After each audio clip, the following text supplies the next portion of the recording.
Bonjour à tous, je vous retrouve pour la pleine lune en Lion qui aura lieu le 5 février 2023, donc dans quelques jours, et qui aura lieu sur le degré 16 et 41 minutes du Lion à 19h30 heure de Paris. Alors, pleine lune en Lion qui va concerner en priorité évidemment les lions. Comme on est sur une pleine lune, eh bien la lune est face au soleil et donc le soleil se trouve en face en Verseau et donc les Verseaux sont aussi fortement concernés par cette pleine lune en Lion. On aura aussi dans une certaine mesure les taureaux, d'autant plus que cette pleine lune, je vais vous le montrer sur la carte dans un instant, sera carrée à Uranus qui se trouve en taureau, donc les taureaux. Et pour terminer avec les signes de la croix fixe, le scorpion qui sera aussi concerné par cette pleine lune. Alors en priorité, bien sûr, et puis pour les autres, vous regardez où se trouve ce 16e degré du Lion, dans quelle maison de votre thème. Je vous rappelle qu'à chaque fois, pour toutes les nouvelles et pleines lunes, je vous mets sous la barre, enfin dans la barre d'infos, eh bien, des vidéos qui vous permettent de vous repérer sur une carte, de savoir quelle est la signification des maisons, si vous avez envie de regarder un petit peu de votre côté. Et puis, j'ai aussi, en préparant les énergies du mois, qui sont déjà en ligne, fait ensuite un petit récapitulatif pour tous les signes, donc comment chacune des deux, la pleine lune dont je vais parler maintenant et la nouvelle lune qui aura lieu en Poisson le 20 février, va vous impacter selon votre signe ou votre ascendant. Donc vous pouvez aussi vous référer à cette vidéo si jamais vous ne connaissez pas l'astrologie, vous ne savez pas comment vous débrouiller avec votre carte, eh bien, il suffit tout simplement d'écouter cette vidéo. Alors, cette pleine lune, comme toutes les pleines lunes, c'est toujours un moment de prise de conscience, d'éclairage, peut-être d'aboutissement aussi de certains projets. Alors, je dirais qu'au niveau des prises de conscience, d'autant plus qu'on est, comme on va le voir, dans un carré à Uranus. Donc, Uranus peut amener cet éclair comme ça de conscience. Vraiment, et le signe du lion en soi est aussi un signe qui est lié à la conscience de soi particulièrement, un signe qui cherche à être valorisé aussi. Donc, toutes les questions sur la valorisation de soi, valorisation de ses émotions, faire respecter, par exemple, ses émotions, même la notion de respect est fortement liée au lion, peuvent être plus dans les discussions, si vous voulez, autour de cette pleine lune. Le signe du lion est un signe très solaire, hein, il est maîtrisé par le soleil, qui cherche à rayonner, c'est un signe qui cherche à se faire valoir, à se valoriser, à s'affirmer, et c'est un signe qui est extrêmement chaleureux, expansif, généreux, créatif. Et donc, toutes ces notions pourraient être au cœur des discussions, surtout si on est dans des discussions agitées, hein, puisqu'avec le carré à Uranus, il pourrait y avoir beaucoup de nervosité et de stress.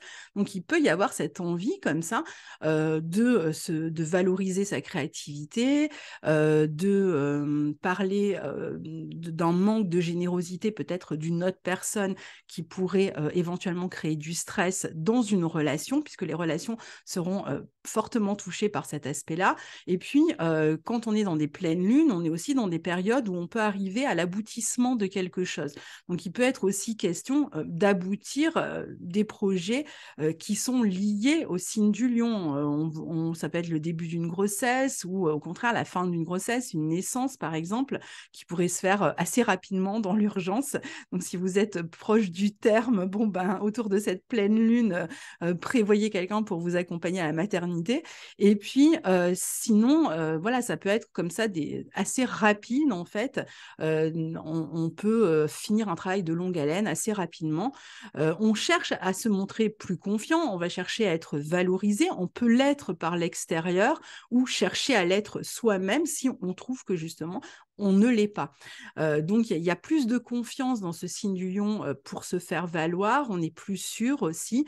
On a besoin de montrer ce que l'on sait faire, parce que le signe du lion n'est pas forcément dans l'arrogance, il va plutôt vouloir se valoriser par ses savoir-faire, ses compétences, etc. Donc, c'est une lune quand même qui est très sociable, chaleureuse sur le plan humain, qui aime plaire, qui aime séduire, qui se montre généreuse avec avec les autres, ses amis, ses enfants, et s'il n'y a pas de retour, par contre, qui va pointer du doigt le fait qu'il n'y ait pas ce partage en face de soi. Alors, tout ce qui va concerner les vacances, puisqu'on arrive dans cette période bientôt, donc les vacances, les divertissements, les enfants, alors ça peut être leur garde, pension alimentaire, la question des vacances qui concernent les enfants aussi, peuvent être touchés et notamment perturbés pendant cette quinzaine à cause du carré à Uranus. Je vais y revenir dans un instant. La vie amoureuse aussi, hein, d'autant plus qu'on va le voir, autre aspect important durant cette pleine lune, c'est le carré entre Vénus et Mars, donc entre la polarité féminine et masculine, donc dans les couples, que ce soit des couples mixtes ou pas, hein, la polarité masculine et féminine pourrait être un peu en désaccord. Là aussi, je vais expliquer ça dans un instant.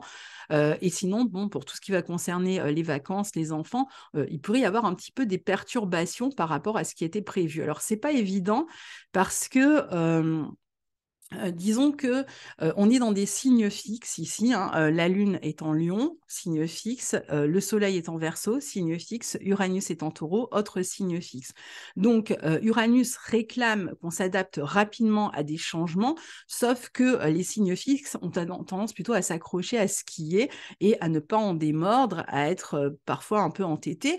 Et donc, l'adaptation est plus difficile quand on est dans un signe fixe. Ou alors, elle est plus perturbatrice quand on est dans un signe fixe. Donc, Uranus au carré pourrait jouer un petit peu le rôle de trouble-fête ou d'inattendu, d'imprévisibilité qui vient déranger nos plans, hein, finalement.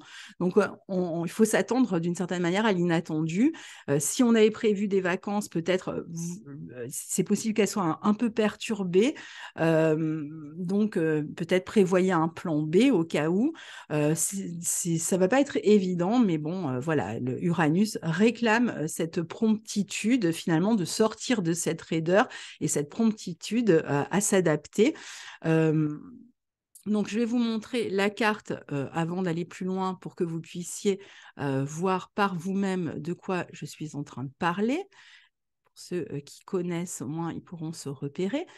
Donc, vous voyez qu'on a la Lune ici qui se trouve dans le signe du Lion, le Soleil en face dans le signe du Verseau, et donc le Soleil comme la Lune sont au carré, c'est ce carré rouge à angle droit que vous voyez ici, à Uranus qui, lui, est en Taureau.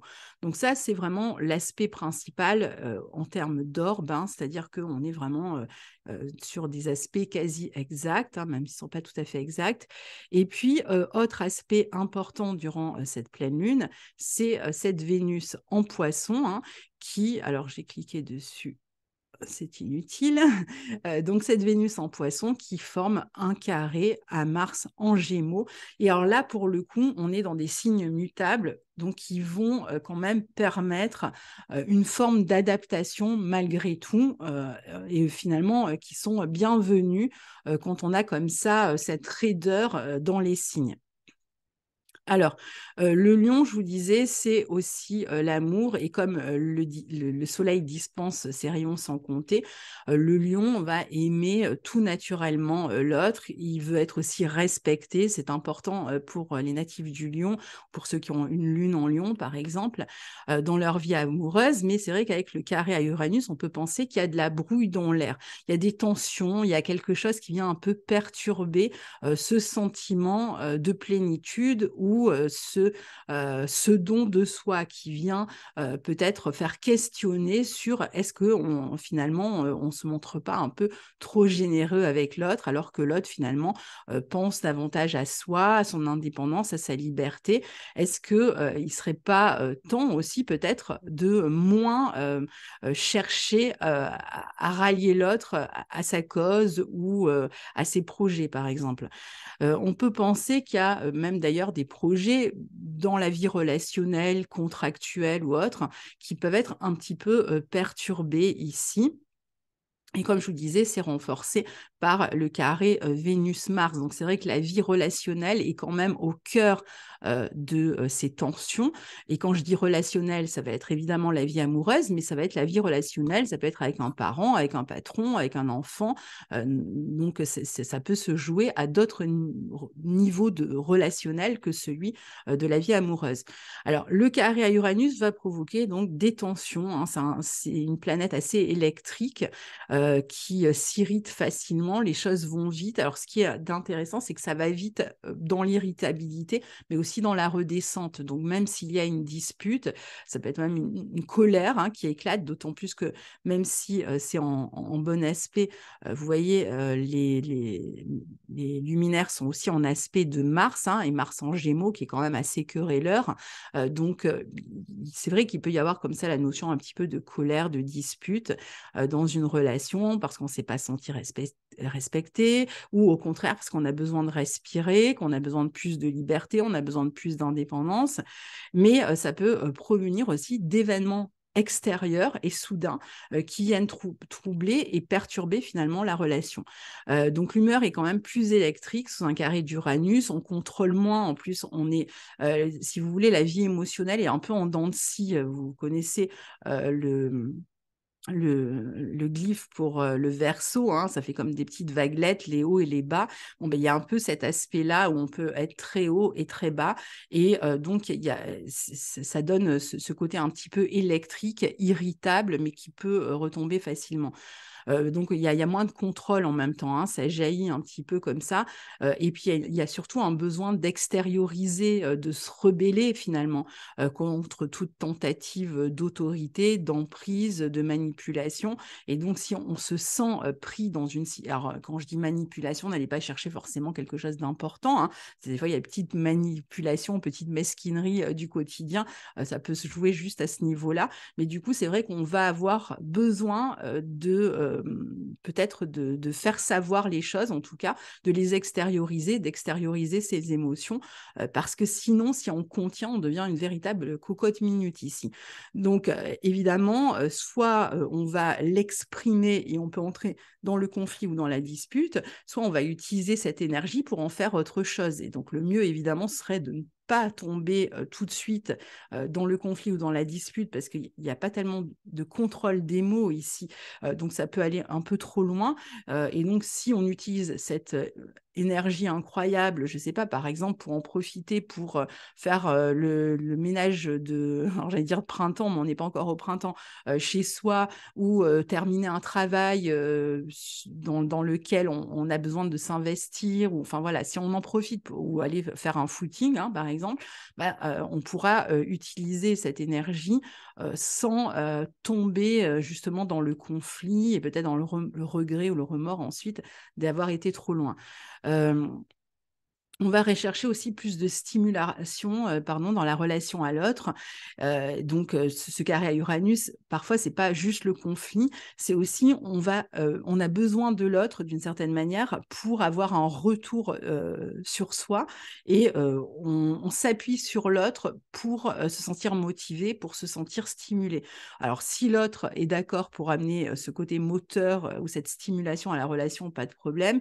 Et c'est vrai que si l'autre n'en a pas envie, on risque là aussi, de pousser le bouchon un petit peu trop loin.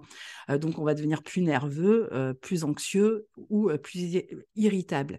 Alors, les tensions peuvent se décharger vraiment soudainement avec le carré d'Uranus, hein, c'est-à-dire que ce n'est pas forcément une atmosphère dans laquelle vous allez baigner pendant plusieurs jours. Ça peut être vraiment 10 minutes sur le week-end là, qui arrive, où il y a une dispute, un conflit qui se déclenche vraiment de manière soudaine et assez forte, mais qui retombe aussitôt, parce qu'il y a plus d'impulsivité et plus d'imprévisibilité. Maintenant, comme on est dans une énergie fixe, comme je vous disais, Si on utilise finalement ce côté fixe, c'est-à-dire tout ce qui va concerner la concentration, le fait de s'adonner à une passion pour achever des travaux en cours avec plus de vigueur, on peut briller aussi très soudainement, être extrêmement satisfait d'un travail, se valoriser à travers un travail, à travers un échange. Donc, c'est pas forcément négatif. Le côté conflictuel est fortement présent à cause à la fois de cet aspect-là, mais aussi du carré de Vénus à Mars dont je vais parler dans un instant, mais il peut être aussi utilisé de manière plus intelligente finalement, puisque c'est tout simplement une énergie. Donc après, même si on n'a pas de contrôle sur cette énergie, c'est quand même une énergie qui peut être employée, sachant qu'elle est là ce week-end, pour avancer dans des domaines où on n'aurait peut-être pas avancé sans cette énergie-là. Donc, il va falloir trouver un moyen peut-être de l'utiliser pour éviter cette nervosité et éviter aussi de s'entêter dans ce qui ne fonctionne pas ou dans une communication compliquée ou dans si on voit qu'il y a un manque de partage, un côté un peu égoïste dans une relation, on va peut-être attendre un peu avant d'en parler, y revenir quand l'énergie sera un petit peu moins électrique que ça. Alors, les aspects à Mars, comme je disais, même si l'orbe est large, peut aider quand même à ce dynamisme et aussi à cette force de travail. Alors, maintenant, Uranus, parfois, va représenter des amis, hein, donc ça peut se jouer avec des amis, ou même un groupe, une équipe. Donc, c'est possible que ces confrontations, ces disputes se fassent aussi au sein d'un cercle amical ou d'un groupe, d'un parti, d'un syndicat, d'une association, etc. Et puis, Uranus, c'est aussi l'urgence, c'est l'imprévu, je vous disais. Donc, la nervosité, l'anxiété peuvent aussi provenir d'une urgence qu'il va falloir régler. Et donc, dans ce cas-là, ce sera peut-être moins projeté vers l'extérieur et plus dans l'ingéniosité dont il va falloir faire preuve pour régler cette urgence rapidement. Peut-être une décision à prendre, un positionnement à avoir dans une situation. Euh, Ça peut être aussi un élément extérieur qui vient perturber un couple, une relation, une situation et avec lequel il va falloir aussi trouver des solutions. Il y a quand même une notion de désaccord, je dirais ici, où, par exemple, il y en a un dans la situation qui n'est pas assez réactif, qui peut être pressé, qui peut être impatient aussi d'obtenir quelque chose à propos d'un lieu, à propos d'un mouvement, à propos d'un changement. Et donc, cette impatience peut être aussi la source d'un conflit et d'une dispute. Mais certainement qu'il y a aussi des raisons à cette impatience. Je dirais qu'il y a quand même l'idée d'une urgence, peut-être de quelque chose à régler assez rapidement. Ça peut être au sujet de la famille, du foyer aussi, hein. Vénus, donc en Poisson, et carré à Mars, en Gémeaux, je vous l'ai montré tout à l'heure. Donc, ça renforce le potentiel de disputes dans la vie relationnelle, d'éclats, de désaccords. Parfois, ça peut aller jusqu'à la rupture, hein, si vraiment vous êtes dans une situation qui est proche de la rupture. C'est vrai que ces aspects-là peuvent générer une rupture. Mais on n'a pas du tout à en venir jusque-là, hein. On peut très bien se disputer sans que ça entraîne une rupture. Mais donc là, dans ce carré entre Vénus et Mars, comme je vous disais, on est dans des signes mutables. Donc, ça présage quand même une ouverture du côté de l'adaptation, du changement, peut-être du changement de ton aussi. Même si on a démarré de manière un peu impulsive, on peut se radoucir. Et surtout un retour à la compréhension, parce que c'est vrai que Vénus en Poisson est exaltée, elle cherche à fusionner, elle se montre empathique, elle se montre compréhensive, elle peut être un peu collante, hein, aussi parfois, et Mars en Gémeaux, lui, est beaucoup plus querelleur, moins dans l'émotionnel en plus, et beaucoup plus dans la logique, dans la... l'excitabilité. Donc là, on retrouve encore ce facteur de stimulation, en fait, hein, qui peut être demandé par l'un des deux partenaires ou l'un des deux parties, et un qui est plus dans la logique, je dirais, dans l'intellect ou dans le mental, et l'autre qui est plus dans l'émotion, qui est plus dans la compréhension. Et du coup, on est sur des modes différents en termes de positionnement dans la vie relationnelle, qui peuvent amener ce sentiment peut-être de ne pas être entendu, écouté, ou de ne pas être pris pour compte, d'être un peu mis à l'écart, un peu rejeté. Donc il peut y avoir ce sentiment quand même ici, avec cette position-là, on se sent un peu mis de côté. Donc c'est vrai que Mars va chercher plutôt la petite bête, ou va chercher à régler les choses par la logique, euh, et peut être assez conflictuel ou colérique ici dans le signe du Gémeaux, va pas rentrer, comme je disais, dans la vie émotionnelle, alors que Vénus en Poisson, elle veut intégrer, veut fusionner avec l'autre, veut faire partie de quelque chose, mais elle se sent pas intégrée, elle se sent mise de côté, elle se sent éventuellement sacrifiée, et donc elle pourrait jouer, elle, sur la corde victimaire. Et donc cette différence de positionnement, comme je vous disais, va être à l'origine éventuellement de la dispute ou du conflit. Un déplacement, une communication, une révélation peuvent aussi être à l'origine d'un désaccord, d'une dispute. Il peut y avoir aussi peut-être une notion pour certains de problématiques avec la fratrie aussi, qui peuvent être plus fortes, ou qui peuvent être à l'origine d'une dispute dans le couple. C'est un peu comme ici, si les énergies se cherchaient, si vous voulez, puisque ce sont quand même le Soleil et la Lune sont des couples, hein, comme Vénus et Mars, mais le Soleil et la Lune sont en opposition, et surtout l'opposition, elle est renforcée par le carré à Uranus, qui a tendance à les éloigner. On est sur la corde raide plutôt qu'à les rassembler. Et Vénus et Mars, c'est pareil, ils sont un peu dans cette même dynamique-là. Donc les énergies ont du mal à coopérer ici. Alors peut-être elles ne sont pas dans le même timing. Comme je disais, il y en a une qui est plutôt dans l'émotionnel, et l'autre qui est plutôt dans la raison, dans la logique ou dans le mental. Une qui a plus envie de donner, de partager, l'autre qui a plus envie d'être égoïste. Et donc, ce sera la source de ce manque de compréhension et de ce dispute possible. Donc, évidemment, si on arrive à privilégier l'écoute des deux côtés, hein, parce qu'il y a un des deux qui va être capable de ça, mais l'autre moins.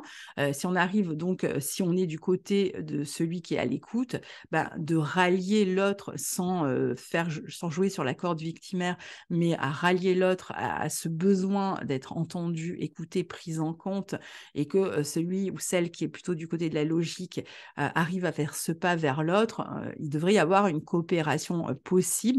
Peut-être pas sur le moment, mais éventuellement, ça peut donner lieu à une discussion qui va permettre par la suite de trouver un moyen de s'entendre. Il peut y avoir aussi dans cette situation qui se déroulera comme un sentiment de déjà-vu, comme on dit, de scénarii qui se répètent, de répétition. Donc, c'est ça aussi qui peut causer cette irritabilité, l'impression finalement que quelque chose revient pour la énième fois, troubler la situation, la relation. Alors l'amour est là, hein, si on parle de relations affectives, l'amour est là avec une lune en lion, une Vénus en poisson, il y a beaucoup d'amour, mais c'est plus l'aptitude à trouver en l'autre la réciprocité immédiate qui fait défaut ici, et qui amène comme un sentiment d'injustice ou de manque de considération, pardon, ou comme je vous disais au début sur la lune en lion, on a l'impression de ne pas avoir été respecté dans son intégrité, qui sera source de querelle. Un peu comme si on avait le sentiment que nos besoins finalement étaient ignorés par l'autre. Donc il sera important de considérer déjà soi-même ses besoins, d'essayer d'y répondre au maximum par soi-même, donc de ne pas se reposer sur l'autre. Avec un carré à Uranus, on est un petit peu obligé d'être en mode autonome ici, hein. pour libérer là aussi les tensions, comme je vous le disais, hein, la boucle est bouclée en s'occupant de soi, sans attendre que l'autre qui n'est pas disponible à ce moment-là, finalement partage avec nous ce sentiment de complicité, et en profiter donc pour achever un travail, une œuvre, pour se valoriser autrement ailleurs avec un autre groupe d'amis, en faisant autre chose en fait qui vous plaît et qui vous fait plaisir, puisque la lune en lion va rechercher quand même cette notion de joie et de plaisir. Donc l'idée, c'est de rester quand même dans la joie et dans le plaisir. Et attendre évidemment que l'autre se remette à un moment donné au diapason avec nous, hein, ce qui arrivera bien à un moment donné ou à un autre. Donc voilà pour cette pleine lune en lion. Je vous retrouve très bientôt pour la suite des aventures astrologiques. Et en attendant, eh bien, je vous souhaite une superbe pleine lune et puis beaucoup de joie, hein, puisque une lune en lion, il ne faut pas l'oublier, c'est quand même la joie, les divertissements, le plaisir dans ce que l'on fait. Donc, si vous n'arrivez pas à le partager avec quelqu'un, eh bien, faites-vous plaisir seul pendant ces quelques jours et puis les choses avec un peu de communication par la suite reviendront dans l'ordre. À très bientôt. Au revoir.